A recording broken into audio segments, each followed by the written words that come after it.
for joining us for 10 minutes with Celebrate Gettysburg Magazine. I'm Karen Hendricks, and today I'm joined by Jean Howard Green, who is president of the nonprofit Lincoln Cemetery Project Association. Jean, thank you so much for being with us today. Well, thank you for wanting to showcase this historical treasure that we have here in Gettysburg. Thank you so much.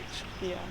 Well, the September-October issue of Celebrate Gettysburg Magazine, every issue we dedicate to women, extraordinary women, and we call it the Women's Issue because we like to highlight and focus on extraordinary women in Adams County doing extraordinary things, and it's in that light that my fellow writer Jessica Rudy wrote about Eugene in the September-October issue.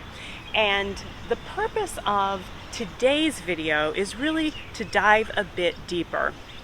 So in that magazine article, Jessica writes, and she starts the article by quoting you as saying that everyone here in Lincoln Cemetery has a story. Yes. And so our purpose today with this video is to get to know some of those stories. And I understand that you were just telling me that you have 5 or 6 tours, personal tours, scheduled here at the cemetery in October. You're working on a November Remembrance Day ceremony here at the cemetery. So the first thing I want to ask you is a little bit about your story. And how many days, Jean, do you think you spend here at the cemetery, if there is such a thing as an average month? I spend almost every day here. Almost every day. Yes, I like to keep track of the cemetery. There's so much that can take place in here. Stones could fall on their own, or ground could be sinking at certain places, and there's just a lot to sort of oversee. And so I just want to make sure that I'm on top of things, before they get to a state that, it becomes a little difficult to repair. Well, that is some amazing dedication. Thank you so much for spending time with us. I understand you're going to take us inside the gates of the cemetery here, and we're going to explore 3. I've asked you to highlight 3. I'm sure it's hard to select just 3, but we're going to get to know 3 and to shine a light on 3 of the stories of people who have found their resting place here at Lincoln Cemetery. So come along with us. Yes, come along. Yes. And this gentleman, Lloyd F.A. Watts, very, very important gentleman. He was in the United States Colored Troops. He and his brother John, it is said that they were both at Appomattox when Lee surrendered. And also they guarded they were at Camp Lookout and guarded the Confederate soldiers. He is a long lifetime Gettysburg resident, very prominent in the community. He was involved with A.M. Zion Church. He was a deacon, a pastor, and a school teacher, and his family still resides here. Some of his descendants still reside here.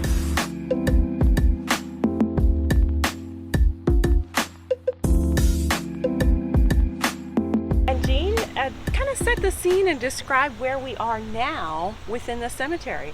Okay, we are in the Goodwill part of the cemetery. And as you can see, this part was established in 1867. This is the oldest part of the cemetery. This cemetery was purchased for the burial of our United States Colored Troops and our early colored citizens. And these are the gentlemen here, as you see, that had something to do with this. Lloyd F.A. Watts, we were just at his gravesite, and he was very instrumental in helping find a location for this site, and this is what they purchased. And as I said, this is the oldest part of the cemetery, formed and by the Sons of Goodwill. And you were sharing with me that if folks recognize any name within this cemetery, it might be the name of Basil Bigs, right? Yes. And his grave is right behind us. So why don't you share the story, for those who may not know yet, the story of Basil Bigs. Okay, well, Basil Biggs was the only colored person that was commissioned to bury the dead after the war was over. He had a team of 11 persons. He had a buckboard and, of course, a team of horses. And he and his helpers would go out, go through the pockets as they were told to do, and then transfer the bodies over to the soldiers' cemetery, which it was called at that time. Basil Biggs has a very, very interesting story. Basil Biggs was not only did he help to bury the dead, he was also a veterinarian. And the most incredible thing, he was a wonderful veterinarian. And not far from where we stand right now, his office, his place of business was behind the Shriver House. And it has his name, his son's name, and his name when he would move into the foster house. And I think that's incredible, you know. And I love that story, that where he lies here, his place of business is just a street over from where we are right now. He, I think, because I've read things about him, I will call him the horse whisperer, because he was just that great of a veterinarian. And not only that, he was illiterate, but that did not play into him doing and being the best veterinarian around.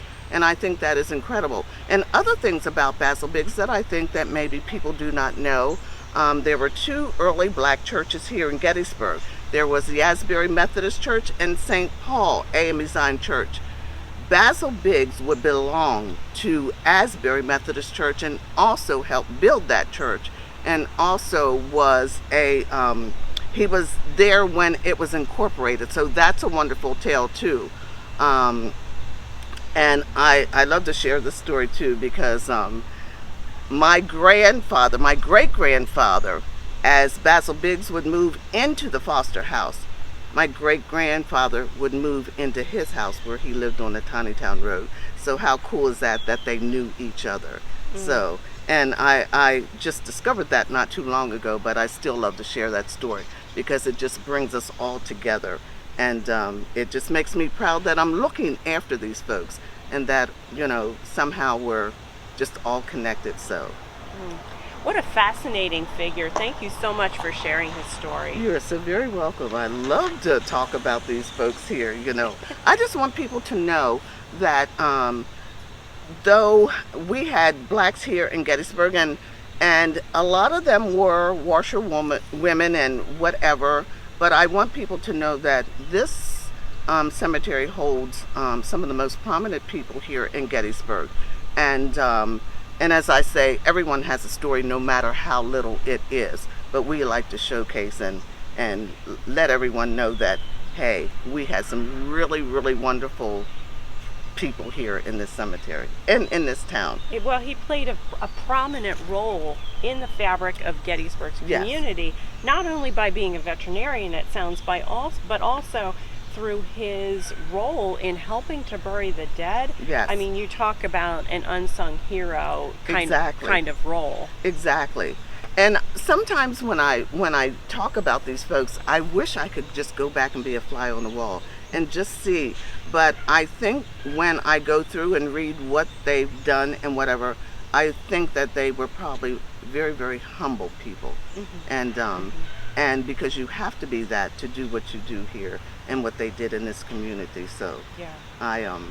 I commend them and I admire them and I love to talk about them. Yes. So with that in mind, we're going to continue our tour and visit one additional site. Yes. Okay, so we are back, and Jean, tell us who we are going to be chatting about. I love how just a moment ago you had your hands almost as if you're placing your hands upon each person here, like you know them, you have a personal connection to each of their stories. And I feel that I do because I'm in here all the time and I do talk about them, and I do feel very, very close to each and every one. This gentleman here, and when I'm talking about him, I have to just laugh a little bit here because of what I'm going to tell you. This is Owen Robinson. Owen Robinson was a person who owned a business here, and his place of business would set a street over from where we are now, and in the paper it would list it as being right next to Agricultural Hall. Agricultural Hall was on West High Street, and that's where his place's business was. His house was still there when I was coming up. The only picture that we have of him is a sketch, and it was in the Philadelphia paper, and I do have, and it is in some of the museums. His story is a little fascinating. As you can see on his headstone, it says he died and he was 110 years old. Now I say, and this is just what I do, now Owen, I'm not going to say you didn't know how old you were, but I think we have it estimated a little closer that he was in his 90s. But I'm still going to leave him at 110 years old. His place of business, he sold oysters in the winter, ice cream in the summer. And it was said that he had some of the best ice cream around. And so this is Owen Robinson. All of these people that we have talked about today have come from Maryland, and they have made their homes here, and you can see that all of their homes right now and their final resting place is here in Lincoln Cemetery. And I have to say about this gentleman too, I'm so glad that he came to this area, as the other ones too. Another part of this Gettysburg's community that made a difference. So Owen Robinson, thank you for coming here to Gettysburg. And I just want to clarify, so what you're saying, Jean, is that they came north over the Mason-Dixon line. Yes. To be clear, they escaped, they were seeking freedom. Well, now I wouldn't exactly say escape. Okay. Okay, like Basil Bigs and some of the others, they did come north, as the North was allegedly free, but people do not know that there was slavery here in Gettysburg at that time. Sure. But they came here for because they could educate their children and whatever. Okay. So that was one of the reasons. And you know what? A lot of the people that came here either knew someone that was here, okay, and I like to say that they wrote home and said, you know, come here. You know, it's a nice, quaint little town, and we really don't have any trouble here. Yeah. And because as we put the history together, some of the people, someone knew someone and whatever. So, and I want to think that's how, you know, quite a few of them, you know, ended up here. Interesting. So what you're saying, in essence, is that Gettysburg had a reputation as a safe place to live. Yes. Yes. Wonderful. Yes. And really, because I have not seen anything where they weren't welcome. Well, let's say everyone got along as best they could. Okay. But I really didn't see or hear of anything like, you know, send them back or whatever. Everyone worked together and to the best that they could. Thank you so much, Jean, for sharing just these few stories, and really just the tip of the iceberg, but it really, I think, gives our readers and our viewers a greater sense of the significance of some of the people who have found their final resting place here at Lincoln Cemetery. We so appreciate your time. Well, and I thank you so much. You're welcome. Thank you to our readers and our viewers. If you want to learn more about the Lincoln Cemetery or about Celebrate Gettysburg magazine, please check our show notes in our YouTube video. We will have links to the Lincoln Cemetery website, as well as the original story that Jessica Rudy wrote for Celebrate Gettysburg magazine, and some additional links with more information about our additional videos and a lot more content that you can check out on celebrategettysburg.com. For Celebrate Gettysburg magazine, I'm Karen Hendricks.